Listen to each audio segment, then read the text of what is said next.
আমার সবাই আছে, ছেলে মেয়ে বউ সবাই আছে। আমি এখানে থাকি, 20 বছরের বেশি হই, সময় ধরেই আছি। ব্যাস। আমার মেয়ে, ও স্কুলে পড়ায়, ইংলিশ মিডিয়াম। ও ইংলিশ এমএ করেছে, ও পড়ায়। ছেলে রবিতে চাকরি করে, আছে ঘরনি, জাস্ট হাউস ওয়াইফ। ছেলে মেয়েদের সাথে থাকি। দেখো, 20 বছরের উপরে আমি এখানে আসি, এটার উত্তর দিতে গেলে খুব মুশকিল হয়ে যাবে। আর কি উত্তর দেবো বলো? 20 বছর কেন হলো কথাটা, 20 বছর কেন হলো, এই জন্যে এটার কোনো উত্তর নেই। আনে আনে, তবে খুব কম।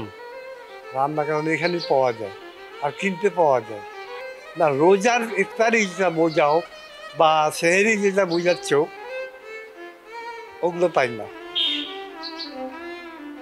হোটেল আছে, ওখান থেকে।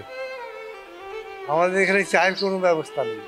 আমি দেখো, আরাফাত ইন্টারন্যাশনাল কলেজ আছে না, ওখানকার প্রিন্সিপাল ছিলাম। আরাফাত ইন্টারন্যাশনাল ডিগ্রি কলেজ, ওই কলেজের আমি প্রিন্সিপাল ছিলাম। এটা লালমাটিয়াতে ছিল, এখন আছে কিনা বলতে পারবো না, তবে লালমাটিয়া। এবং আমি যেভাবে ইংলিশ বলতাম, ওইখানে সবাই বলতো বাপরে বাপ, এই সাত প্যাকেটে ফাটাফাটি ইংলিশ বলে। টিভি দেখে, ব্যাস।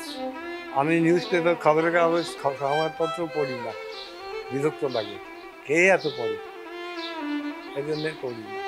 আমি ইংলিশে এমএ করেছি, আর চারুকলা ইনস্টিটিউট থেকে এমএ করেছি।